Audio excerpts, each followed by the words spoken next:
ಅದು ಎಲ್ಲರ ಮನೆತನದಾಗಿದ್ದದ್ದು ಮಾತ್ರ ನಮಗೇನು ಗೊತ್ತಿಲ್ಲ ರೀ. ಇಲ್ಲಿ ಬೊಮ್ಮನಜೋಗಿ ಊರೊಳಗೆ ಪೂಜೆರೊಳಗೆ ಮನೆತನದಾಗ ಹಿಂದೆ ಹಿರಿಯರು ಮಾಡ್ಕೊತ ಬಂದದ್ದು ಒಂದು ಪದ್ಧತಿ ಅದ.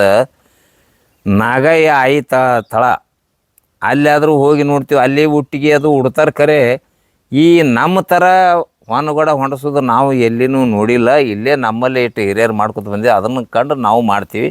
ಆ ಹೊನಗೊಡದಾಗ ಮಾತ್ರ ಚಜ್ಜಕದ ಹೋಳಿಗೆ ಅನ್ನ ಫುಲ್ ಪೂರ ತುಂಬ್ತಾರೆ.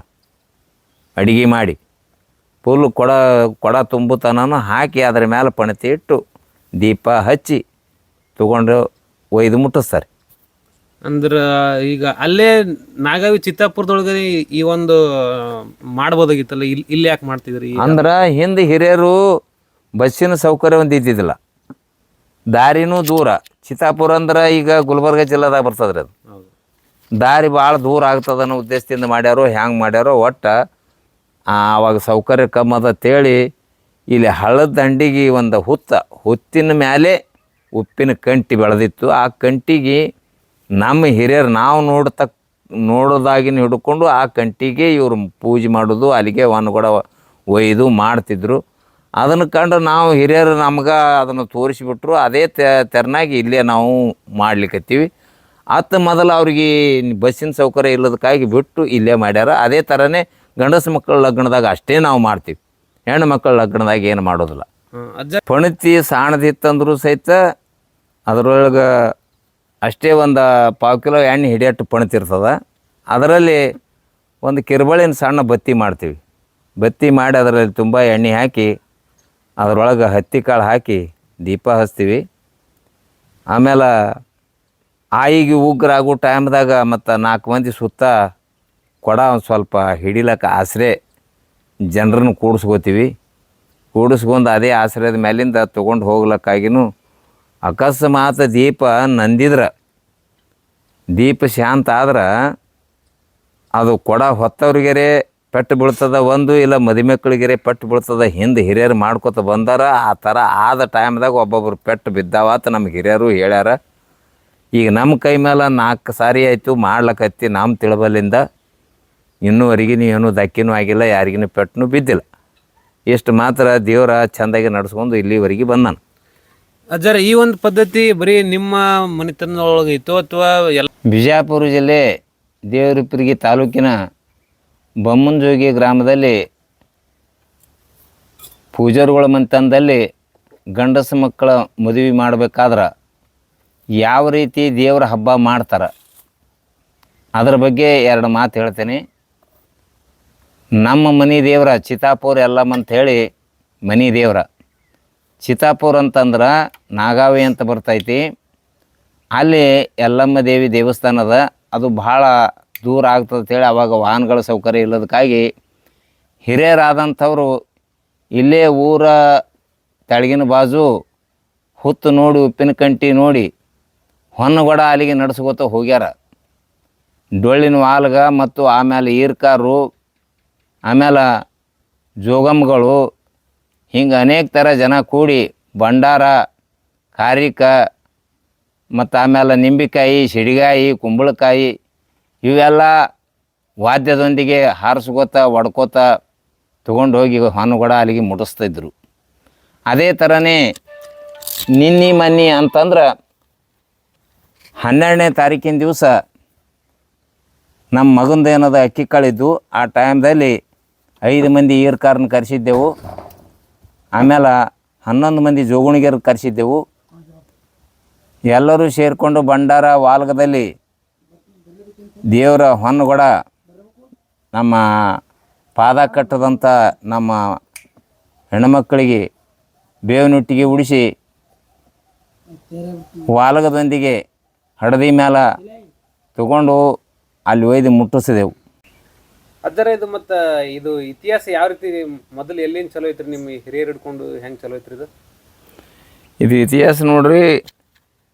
ಹಿರಿಯರಾದಂಥವ್ರು ಸಿದ್ದಪ್ಪ ನಿಂಗಪ್ಪ ಪೂಜಾರಿ ಇವ್ರ ಮನೆತನದಲ್ಲಿ ಇವ್ರಕ್ಕಿಂತ ಪೂರ್ವದಲ್ಲಿ ಹಿರಿಯರು ಗಂಡಸು ಮಕ್ಕಳು ಮದುವೆ ಮಾಡೋ ಟೈಮ್ದಾಗ ಹೊನ್ನಗೊಡ ಹೊಂಡಿಸ್ತಿದ್ರು. ಆ ಹೊನ್ನಗೊಡ ಹೊಂಡಿಸೋ ಟೈಮ್ದಾಗ ಈರ್ಕಾರ ಮಂದಿನ ಕೂಡಿಸ್ತಿದ್ರು. ಆಮೇಲೆ ಜೋಗುಣಿಗೆರು ಕೂಡಿಸ್ತಿದ್ರು. ಒಡ್ಡಿ ವಾಲಗಳು ಶಿವಸ್ಥಾನಗಳು ಯಾವತ್ತು ಅವ್ರ ಸಂಗಾಟ ಇರ್ತಿದ್ವು. ಆ ಥರ ಕೂಡಿಸಿ ಹೊನ್ನಗೊಡ ನಡೆಸ್ತಿದ್ರು. ಹಾಂ, ಈಗ ಮತ್ತು ಅದಕ್ಕೆ ಯಾವ ರೀತಿ ಅದಕ್ಕೇನು ಧಕ್ಕೆ ಆಗ್ಲಾರ್ದಂಗೆ ನೀವು ತೊಗೊಂಡೋಗ್ತೀರಿ? ಎಷ್ಟು ಮಂದಿ ಇರ್ಕಾರು ಮತ್ತು ಪೂಜಾರಿಗಳು ಬಂದಿರ್ತಾರೆ, ಹೆಂಗೆ ಏನು ಸುದ್ರಿ? ಅದಕ್ಕೆ ನೋಡ್ರಿ 5 ಮಂದಿ ಜೋಗುಣಿಗೆರು ಬರ್ತಾರ, ಅಥವಾ 10 ಮಂದಿ ಬರ್ತಾರ, 11 ಮಂದಿ ಬರ್ತಾರ. ಅದು ನಮ್ಮ ಇಚ್ಛಾ ಪ್ರಕಾರ ಎಷ್ಟು ಮಂದಿ ಜೋಗುಣಿಗೆರು ಬಂದರೂ ಚಂದ ಅಂತೇಳಿ ಹೆಚ್ಚಿಗೆ ಜನ ಕೂಡಿಸ್ತೀವಿ. ಆಮೇಲೆ ಈರ್ಕಾರಂತರೂ ಚಲೋ ಆಡೋರು ರಾವ್ ಮಾಡಿ ನಡೆಸೋರು ಇದ್ರಪ್ಪ ಅಂತಂದ್ರೆ 5 ಮಂದಿ ಅಥವಾ 2 ಬಂದರೂ ನಡ್ಸ್ಕೊಂಡು ಬಂದೀವಿ. ಆದ್ರೆ ಈ ಸಾರಿ ಮಾತ್ರ ನಾವು ನಡೆಸ್ಬೇಕಾದ್ರೆ 11 ಮಂದಿ ಜೋಗುಣಿಗೆರು, ಆಮೇಲೆ 5 ಮಂದಿ ಪೂಜಾರಿಗಳು, ಇವ್ರ ಮೇಲೆ ಕೊಡ ಹೊಂಡಸ್ಕೊಂಡು ಬಂದೀವಿ. ಡೊಳ್ಳಿನ ವಾಲಗದವ್ರಲ್ಲ ಎಷ್ಟು ಇರ್ತಾರೆ? ಡೊಳ್ಳಿನ ವಾಲ್ಗೆ ನೋಡ್ರಿ ಎಷ್ಟು ಜನ ಹೆಚ್ಚಿರ್ತದೆ ಅಷ್ಟು ರಾವ್ ಆಗ್ತದೆ, ಅಷ್ಟು ಹುರುಪಾಗ್ತದೆ. 20 ಡೊಳ್ಳು ಕಲಿಸಿದ್ದೆವು ನಾವು. 20 ಡೊಳ್ಳು ಕಲಿಸಿದ್ದೆವು. ಹುಲಿಜಂತೆಗೆ ಭಂಡಾರ ಹೆಂಗೆ ಆರ್ತದ ಆ ಥರ ಭಂಡಾರನೂ ಆರೋದು, ನಿಂಬಿಕಾಯಿನೂ ಸೀಳು ಒಗಿದು, ತೆಂಗನೂ ಹೊಡಿದು, ಆಯಿ ಕೊಡ ಹೊನ್ನಗೊಡ ಸಾಗಾಗೋ ಟೈಮ್ದಾಗ ಹೊನ್ನಗೊಡದ ಮ್ಯಾಲೆ ಬಿಂದಿಗೆಲ್ಲ ಸಾಣದೇ ಇರ್ತದೆ, ಖರೆ ಮ್ಯಾಲೆ ಪಣತಿನೂ ಸಾಣದಿರ್ತದೆ, ದೀಪನೂ ಸಾಣದೇ ಇರ್ತದೆ. ಅದ್ರಾಗ ಎಣ್ಣೆ ಹಾಕಿ ದೀಪ ಹಚ್ಚಿರ್ತೀವಿ. ಆಯಿ ಗುಡಿಗೆ ಹೋಗಿ ಜಾಗಕ್ಕೆ ಹೋಗಿ ಮುಟ್ಟು ತನೂ ದೀಪಕ್ಕೆ ಏನೂ ಧಕ್ಕೆ ಆಗಿರಬಾರದು. ಆ ಥರ ಹಿಂದೆ ಹಿರಿಯರು ನಡೆಸ್ಕೊಂಡು ಬಂದಾರ. ಅದೇ ಥರನೇ ಈ ಸಾರಿನೂ ನಾವು ಅದೇ ಥರನೇ ನಡೆಸ್ಕೊಂಡು ಬಂದೀವಿ. ಆದರೂ ದೇವ್ರ ಭಾಳ ಸುಸುರ್ಭೂತದಿಂದ ವೈದಿಕೆ ಮುಟ್ಸ್ಯಾನ್ರಿ, ನಮ್ಗೆ ಭಾಳ ಹಿಗ್ಗ ಅನಿಸ್ಯದ್ರಿ. ಅಂದ್ರೆ ಈಗ ಅದು ಹೊನ್ನಿನ ಕೊಡ ಅಂತ ಹೇಳಿದ್ರಲ್ಲ, ಅದು ಯಾವ ರೀತಿಯಾಗಿ ಹೆಂಗೆ ಮಾಡ್ತೀರಿ? ಅದ್ರಾಗ ಏನಿರ್ತೈತಿ? ಅದ್ರ ಮೇಲೆ ದೀಪ ಯಾವ ರೀತಿ ಹಚ್ಚಿಸ್ತೀರಿ? ಅಂದ್ರೆ ಅದಕ್ಕೆ ಬತ್ತಿ ಅದು ಎಲ್ಲ ಎಷ್ಟು ದೀಪ ಮಾಡಿರ್ತೀರಿ? ಅಂದ್ರೆ ಈಗ ಗಾಳಿ ಅದು ಅಡಚಣೆ ಮಾಡ್ತಿರ್ತಾವ್ರಿ. ಹೌದು ಹೌದು. ಅದು ಇಲ್ಲಿಂದ ಮತ್ತು ಹುತ್ತಿನೆಲ್ಲ ತನ ಹೆಂಗೆ ಹೋಗಿ ಮುಟ್ಟಿಸ್ತೀರಿ? ಏನು ಕತೆ ಅದು ನೋಡ್ರಿ, ಪಣತಿ ಸಾಣದಿತ್ತಂದ್ರೂ ಸಹಿತ ಅದರೊಳಗೆ ಅಷ್ಟೇ ಒಂದು 1/4 ಕಿಲೋ ಎಣ್ಣೆ ಹಿಡಿಯಟ್ಟು ಪಣತಿರ್ತದೆ. ಅದರಲ್ಲಿ ಒಂದು ಕಿರ್ಬಳಿನ ಸಣ್ಣ ಬತ್ತಿ ಮಾಡ್ತೀವಿ. ಬತ್ತಿ ಮಾಡಿ ಅದರಲ್ಲಿ ತುಂಬ ಎಣ್ಣೆ ಹಾಕಿ ಅದರೊಳಗೆ ಹತ್ತಿ ಕಾಳು ಹಾಕಿ ದೀಪ ಹಚ್ತೀವಿ. ಆಮೇಲೆ ಆಯಿಗೆ ಉಗ್ರ ಆಗೋ ಟೈಮ್ದಾಗ ಮತ್ತು 4 ಮಂದಿ ಸುತ್ತ ಕೊಡ ಒಂದು ಸ್ವಲ್ಪ ಹಿಡಿಲಕ್ಕೆ ಆಸರೆ ಜನರನ್ನು ಕೂಡಿಸ್ಕೋತೀವಿ.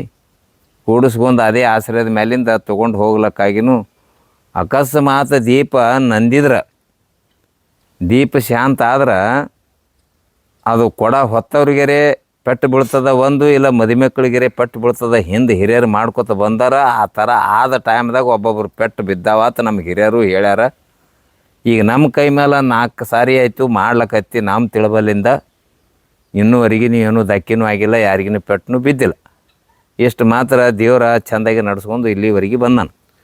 ಅಜ್ಜಾರ, ಈ ಒಂದು ಪದ್ಧತಿ ಬರೀ ನಿಮ್ಮ ಮನೆತನದೊಳಗೈತೋ ಅಥವಾ ಎಲ್ಲ ಮನೆತನದೊಳಗೈತೋ? ಹೆಂಗೆ ಯಾವ ರೀತಿ? ಅದು ಎಲ್ಲರ ಮನೆತನದಾಗ ಇದ್ದದ್ದು ಮಾತ್ರ ನಮಗೇನು ಗೊತ್ತಿಲ್ಲ ರೀ. ಇಲ್ಲಿ ಬೊಮ್ಮನಜೋಗಿ ಊರೊಳಗೆ ಪೂಜೆಗಳ ಮನೆತನದಾಗ ಹಿಂದೆ ಹಿರಿಯರು ಮಾಡ್ಕೊತ ಬಂದದ್ದು ಒಂದು ಪದ್ಧತಿ ಅದ.